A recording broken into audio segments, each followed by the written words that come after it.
신약성경 142페이지 요한복음 1장 1절에서 14절입니다.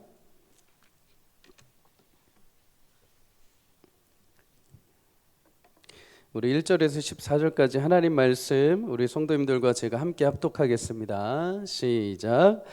태초에 말씀이 계시니라. 이 말씀이 하나님과 함께 계셨으니 이 말씀은 곧 하나님이시니라. 그가 태초에 하나님과 함께 계셨고 만물이 그로 말미암아 지은 바 되었으니 지은 것이 하나도 그가 없이는 된 것이 없느니라.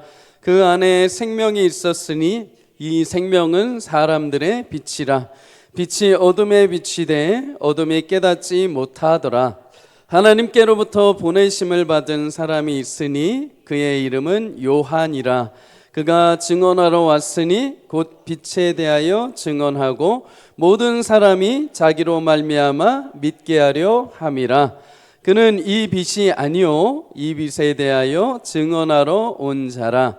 참빛 곧 세상에 와서 각 사람에게 비추는 빛이 있었나니 그가 세상에 계셨으며 세상은 그로 말미암아 지은 바 되었으되 세상이 그를 알지 못하였고 자기 땅에 오매 자기 백성이 영접하지 아니하였으나 영접하는 자 곧 그 이름을 믿는 자들에게는 하나님의 자녀가 되는 권세를 주셨으니 이는 혈통으로나 육정으로나 사람의 뜻으로 나지 아니하고 오직 하나님께로부터 난 자들이니라.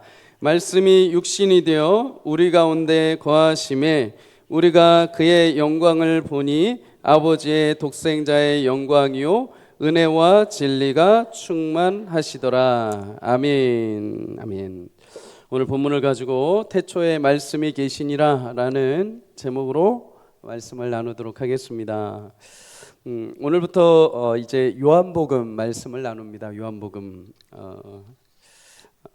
매일 성경으로 이렇게 가다 보니까 이렇게 창세기 조금 연구하고 이렇게 있는데 갑자기 또 요한복음으로 가니까 또 새롭게 다시 연구해야 되는 난감함이 있긴 한데 그래도 성경 전체를 이렇게 한쪽에 파묻히지 않고 계속 두루두루 이렇게 볼 수 있다는 게 참 은혜이고 감사한 것 같습니다.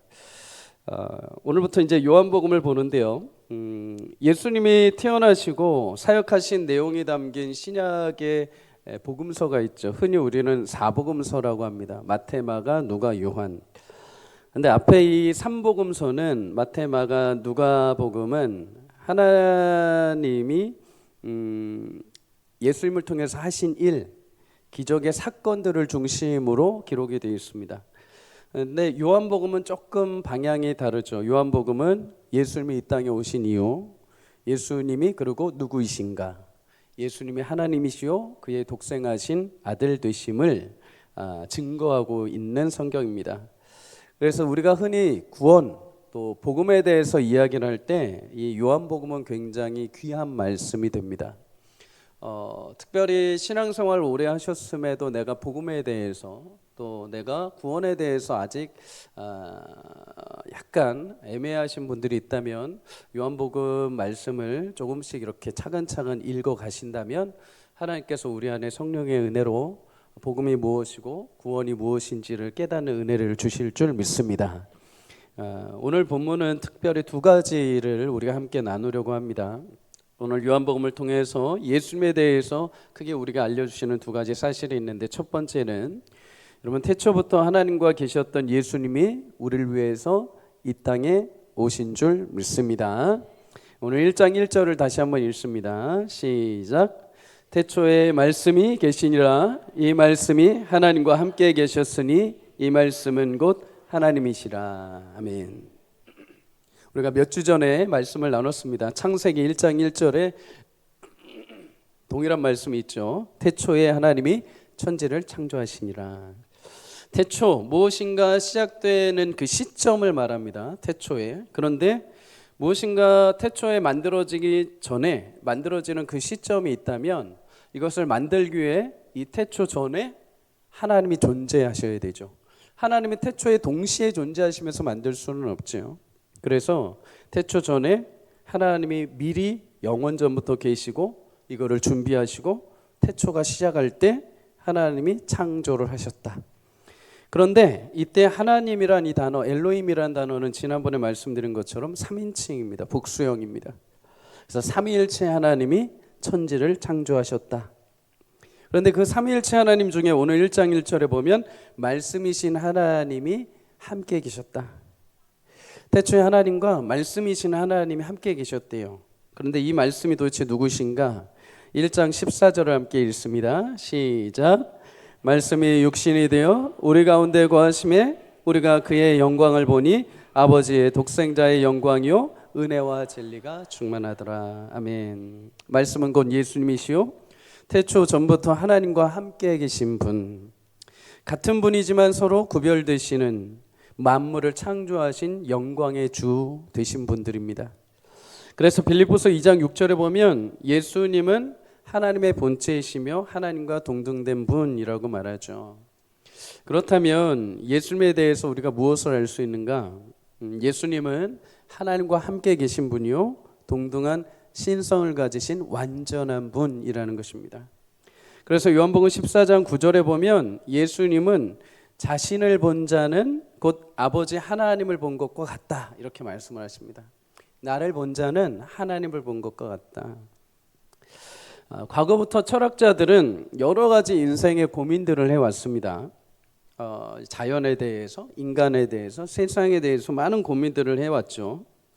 그런데 세상에 대해서 고민을 하다가 이 세상이 단순히 어떤 자연적인 순리만으로 움직이는 것이 아니라 절대적인 어떤 존재의 힘이 움직일 수밖에 없다는 사실을 철학자들이 깨닫기 시작을 했습니다. 이건 그냥 흘러가는 시간이 아니라 뭔가 어떤 큰 힘이, 거대한 존재가 이 모든 것을 움켜잡고 진행하고 있다라는 것을 깨닫게 된 거죠. 헤라클레이토스라는 소크라테스 이전에 있던 철학자가 있습니다. 그가 어느 날 흐르는 물에 이렇게 자신의 몸을 이렇게 딱 담갔습니다. 어떤 사람은 목욕탕에 자신의 몸을 담갔다고도 이렇게 얘기를 해요. 목욕탕에 딱 몸을 담갔는데 물이 이렇게 흘러 넘친 거죠. 흐르는 물에 자신의 몸을 담갔는데 그 물이 그대로 있는 게 아니라 그 물이 흘러가 버린 것입니다. 그가 몸담았던 물이 흐르는 것을 보면서 한 가지 깨달은 게 있습니다. 모든 것은 그대로 있지 않구나. 끊임없이 변화할 수밖에 없는 거구나. 우리 인생도 나이가 들고 노화를 하고 사라지고 우리의 시간도 흘러가고 내가 몸담았던 물도 지금 내가 잡고 싶지만은 그게 흘러넘쳐서 사라진 것처럼. 그런데 놀라운 것은 이렇게 변화가 계속 이루어지는데 이렇게 불안정함에도 불구하고 세상은 여전히 안정적이라는 겁니다. 전쟁이 일어나고 사람들이 죽고 태어나고 하는데도 불구하고 세상은 여전히 불안정할 것 같은데 세상은 그대로 안정적으로 유지가 되어 있다는 거죠. 이렇게 나 개인의 주변에 모든 것이 변화하고 불안정하는데도 불구하고 세상이 이렇게 안정적이고 변함이 없다는 것. 세상은 변화가 많지만 이 세상 전체를 무엇인가가 안정적으로 운영하는 체계가 있구나. 이렇게 결론을 내리게 됩니다. 그래서 이 우주는 무질서가 아니라 질서를 가지고 있고 그것을 운영하는 주체가 있고 원리가 있고 어떤 법칙을 가리켜서 헬라 철학자들이 한 가지 단어를 사용합니다. 그게 뭐냐면 로고스라는 단어입니다. 로고스. 그 원리, 원칙, 법칙, 진리가 로고스다. 우리는 알지 못하지만 그 로고스라는 어떤 것이 이 온 우주를 딱 잡고 안정적으로 운행해 가고 있구나. 그렇게 헬라인들이 물질 세계를 넘어서 모든 것의 이유와 근원이 되는 어떤 진리의 원칙이 있다는 것을 이제 인식하기 시작을 했습니다. 그런데 그것에 대한 실체는 알지만 만지거나 볼 수는 없다는 거죠. 그것을 내가 찾고 내가 무엇인가를 저거야 하고서 알 수 있는 방법이 우리에게 없다는 겁니다. 그런 헬라인들을 향해서 오늘 성경이 1장 1절에 말씀합니다. 태초에 말씀이 계시니라. 이 말씀이 하나님과 함께 계셨으니 이 말씀이 곧 하나님이시라. 여기서 이 말씀이라는 단어가 헬라어로 로고스라는 단어입니다. 로고스. 요한을 통해서 하나님은 세상 사람들이 그토록 찾고 싶어하는 그 로고스, 어떤 그 원칙과 존재와 진리이신 그 로고스, 세월이 변해도 안정적으로 모든 세상을 다스리고 있는 그 로고스, 그것이 바로 하나님이시요 그것이 말씀이신 예수님이신 것을 증명해 주고 계신 겁니다. 그래서 오늘 요한복음 1장 18절은 이렇게 말씀하죠. 함께 읽습니다. 시작. 본래 하나님을 본 사람이 없으되 아버지 품속에 있는 독생하신 하나님이 나타내셨느니라. 아멘. 인간이 그렇게 찾고 싶은 어떤 절대적인 존재, 그런데 인간이 찾으려고 해도 찾을 수 없는 그 신이신 하나님이 거꾸로 인간들을 위해서 찾아오신 것이 바로 예수 그리스도이십니다. 다른 종교를 비교해 봤을 때 이 부분이 굉장히 놀라운 사실이죠. 타 종교가 말하는 신은 인간들이 신을 찾아가야 됩니다. 신을 찾고 찾는데 찾을 수가 없죠. 찾았다 하더라도 그 신이 찾아온 인생들을 희생시킵니다. 그러나 하나님은 거꾸로 우리를 찾아오셨습니다. 말씀으로 육신을 입고 예수님으로 찾아오셨습니다. 그리고 우리를 그 예수님이 희생시키신 것이 아니라 죄의 한계 가운데 있는 나를 위해서 예수님 자신이 십자가에서 자신을 희생시키셨습니다. 처음과 나중 되시며 모든 만물과 말씀으로 창조하신 하나님이 자신의 모든 것을 걸고 이 땅에 오셔서 우리를 위해 죽으신 놀라운 사랑을 알게 된다면 우리는 마땅히 주님을 찬양하고 예배할 수밖에 없는 것입니다. 로마서 1장 3절에 4절은 이렇게 말씀합니다. 그의 아들에 관하여 말하면 육신으로는 다윗의 혈통으로 나셨고 성결의 영으로는 죽은 자들 가운데 부활하사 능력으로 하나님의 아들로 선포되셨으니 곧 우리 주 예수 그리스도시라. 아멘. 말씀이 육신이 되었다는 것은 영광의 주이신 그 예수님, 하나님과 동등하신 그 예수님이 이 땅에 육체를 입고 태어나셨다는 겁니다. 예수님은 구약의 그 예언대로 다윗의 후손으로 처녀 마리아의 몸에서 성령의 놀라운 신비로 잉태하시게 됩니다. 그리고 우리처럼 죽을 수밖에 없는 죄인된 자로 태어나신 게 아니라 비록 육체는 입으셨지만 죄가 하나도 없고 깨끗하시고 신실하신 분으로 이 땅에 태어나셨습니다. 그렇게 예수님은 육신의 옷을 입고 이 땅에 태어나셔서 30년 가까이 우리 인간이 가진 한계를 직접 체험을 하셨습니다. 제자들과 함께 다니며 배고픔을 느끼기도 하셨고 가나의 결혼식 혼인잔치에 참여하셔서 인생들이 살아가면서 결혼하고 한 가정을 이루고 축복하고 즐거워하는 것도 함께 경험하셨습니다. 사랑하는 나사로가 죽는 현장에 가셔서 함께 눈물을 흘리셨습니다. 이 땅에서 죄로 인하여 죽을 수밖에 없는 한계의 눈물, 그것도 체험하셨죠. 제자들과 풍랑이는 바다를 항해해 가시면서 배 안에서 피곤하셔서 주무시기도 했습니다. 가장 인간적인 부분이라고 한다면 우리를 위해 처절하게 채찍에 맞으시고 욕을 먹으시고 얼굴에 침을 뱉음을 당하시고 십자가를 향하셔서 마침내 힘없이 십자가에 못 박혀 죽으시고 부활하신 것입니다.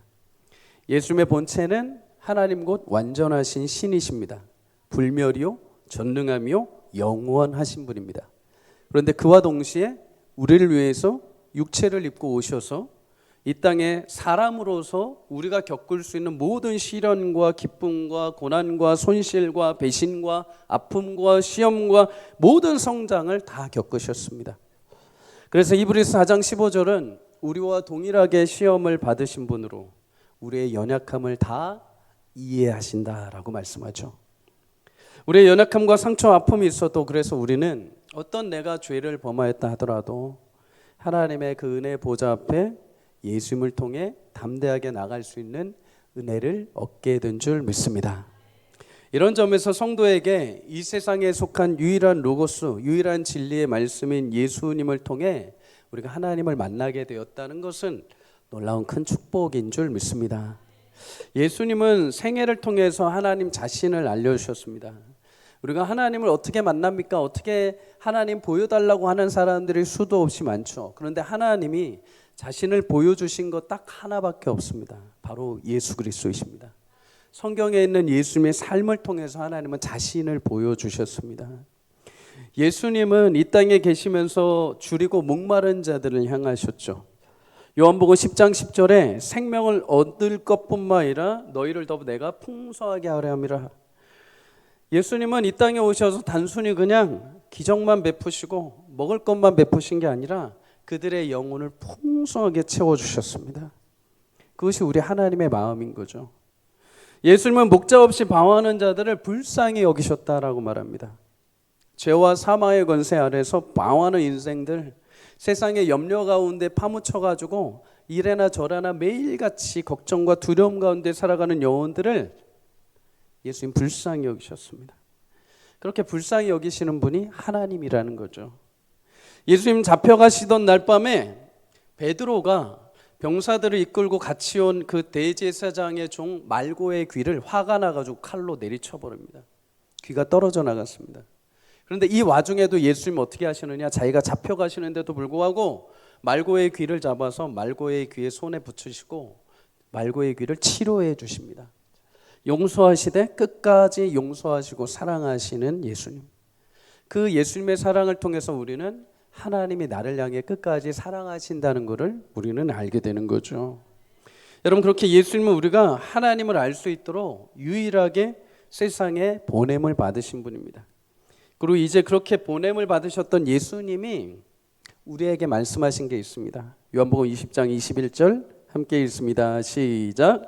예수께서 또 이르시되 너희에게 평강이 있을지어다. 아버지께서 나를 보내신 것 같이 나도 너희를 보내니라. 아멘.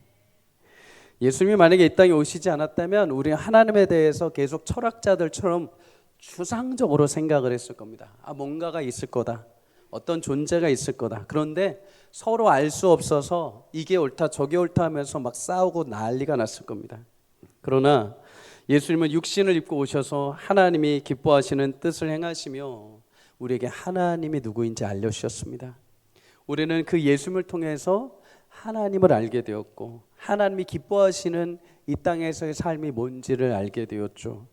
예수님은 그것을 자신의 삶으로 실천하며 보여주셨습니다. 몸소 보여주셨습니다.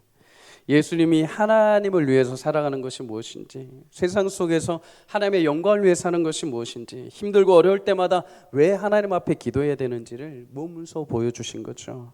그리고 이제 예수님 승천하시면서 자신을 통해서 하나님을 보이셨던 것처럼 이제 세상 속에서 하나님을 드러내기 위해서 보내신 자들이 있습니다. 바로 교회와 성도인 줄 믿습니다. 예수님을 통해서 하나님이 자신을 보이셨던 것처럼 이제 하나님은 교회와 성도를 세상에 보내셔서 그를 통해서 하나님의 살아계심과 하나님의 구원의 역사를 알게 해주셨습니다. 베드로전서 2장 21절은 말합니다.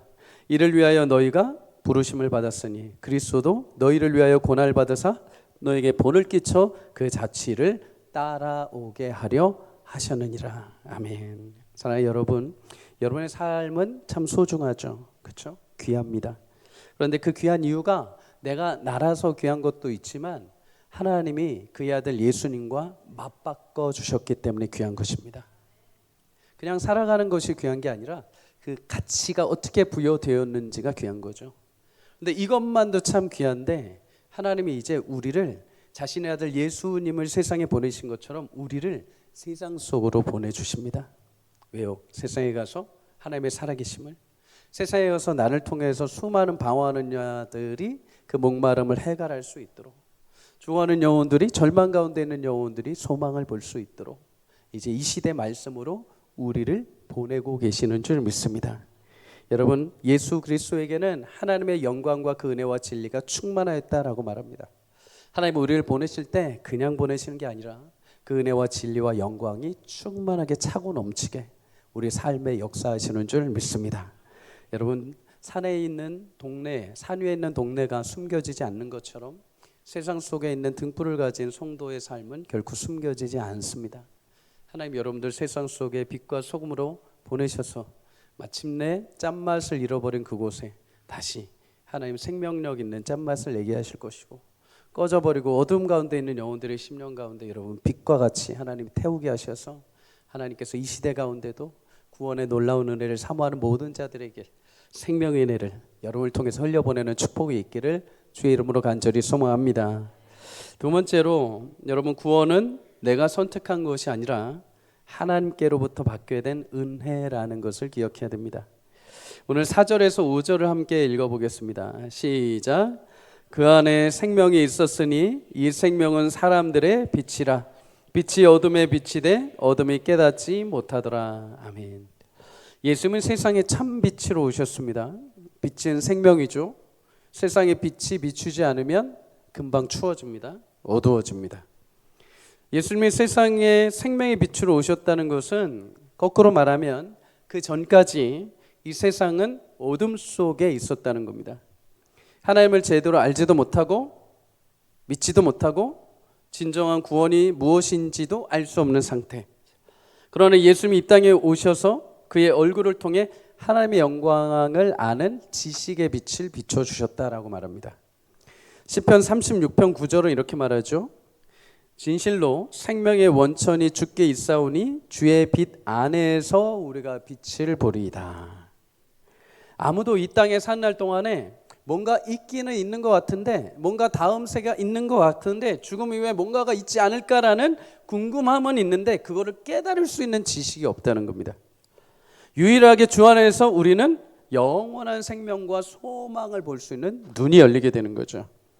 그런데 이 빛을 위해서 6절에 보면 하나님은 먼저 세례 요한이라는 자를 보내셨다고 하죠.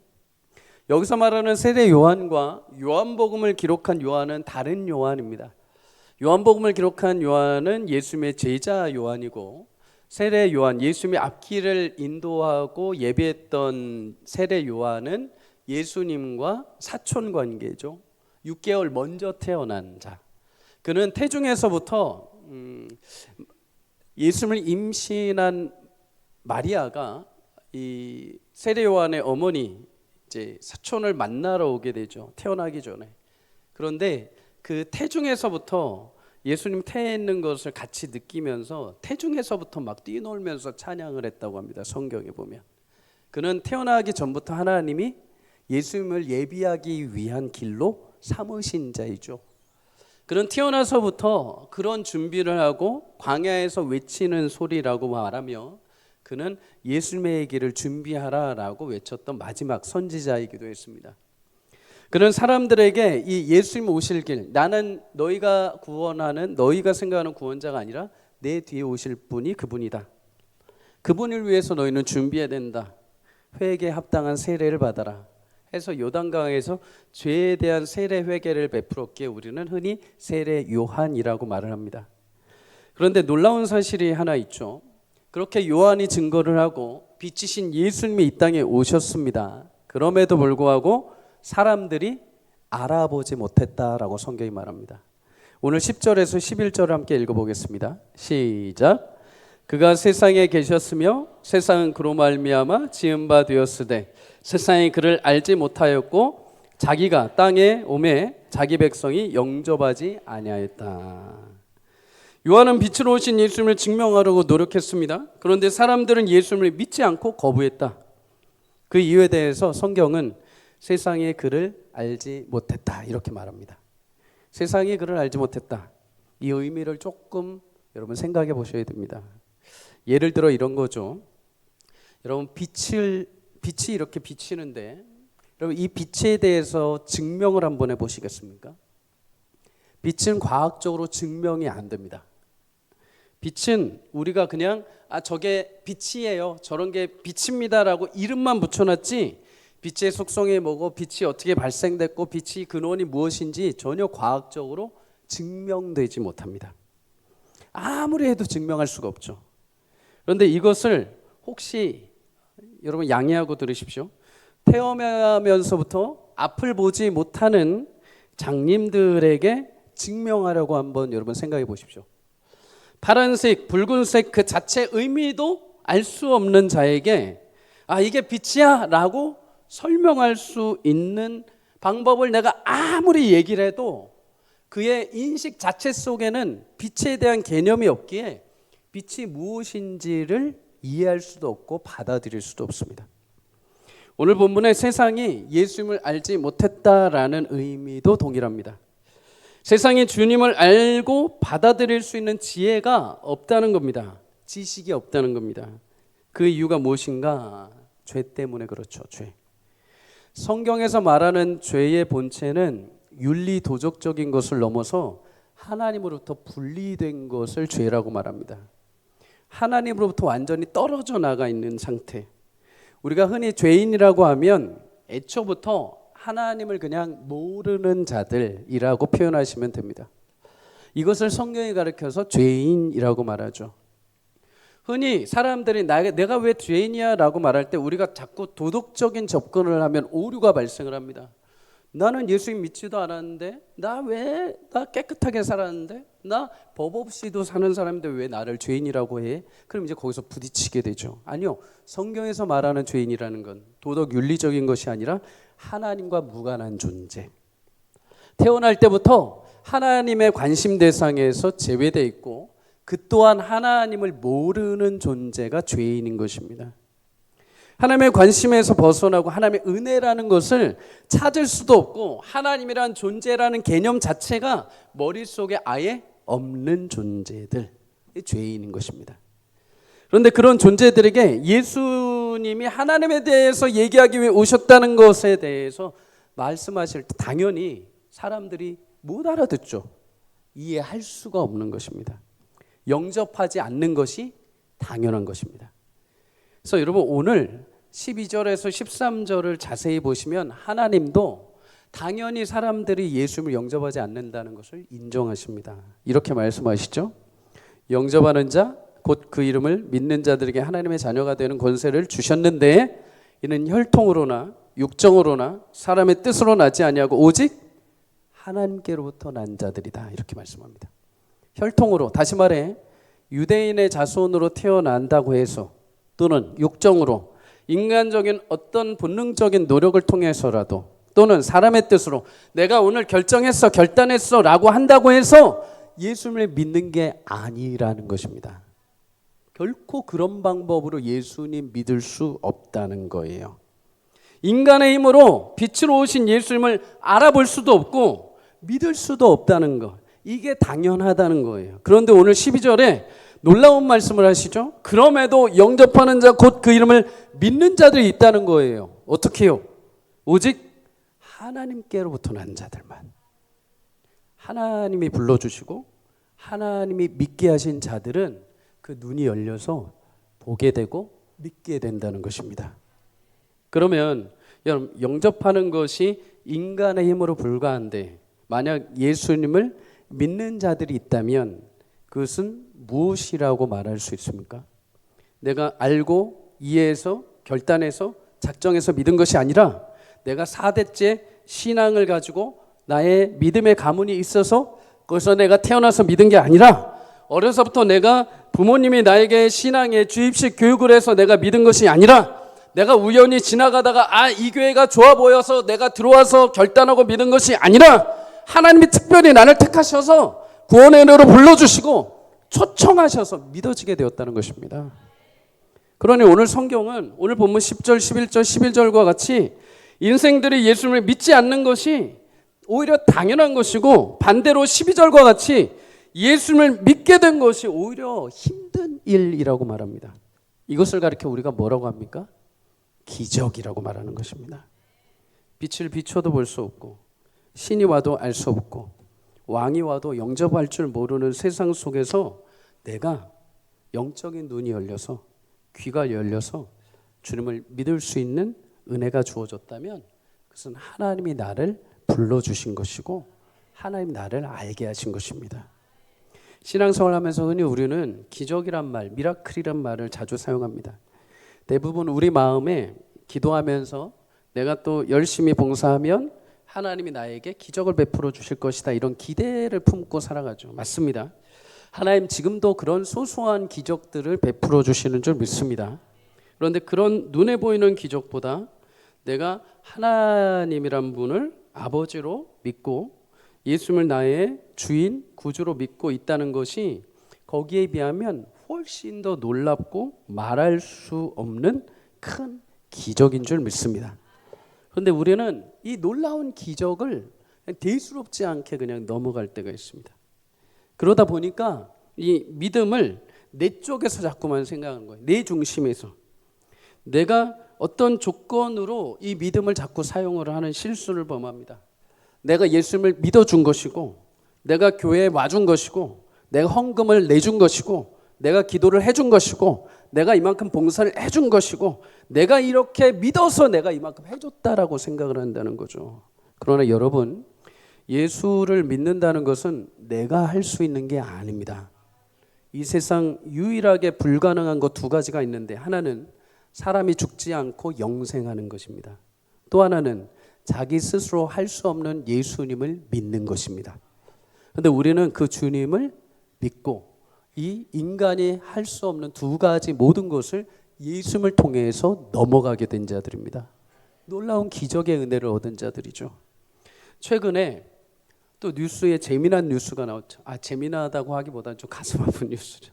재림 예수가 또 나타났습니다. 온라인 재림 예수. 제가 그거 들으면서 참 사기꾼이죠. 처음에는 책을 쓰고 책을 읽고 책 클럽으로 이렇게 시작을 한 것 같아요. 그래서 팬클럽을 운영하고 카페에서 책을 읽고 서로 독서 토론하고 건강했던 것 같아요. 그런데 시간이 지나면서 이 운영자가 갑자기 자신을 어느 날부터 재림 예수라고 말하기 시작한 겁니다. 모인 클럽 회원들한테 책을 판매하고 자신에게 뭐 이렇게 혼하게 만들고 해가지고 많은 손해를 끼치게 만들었습니다. 그런데 여러분, 이런 뉴스를 보면 여러분 속으로 어떤 마음이 드십니까?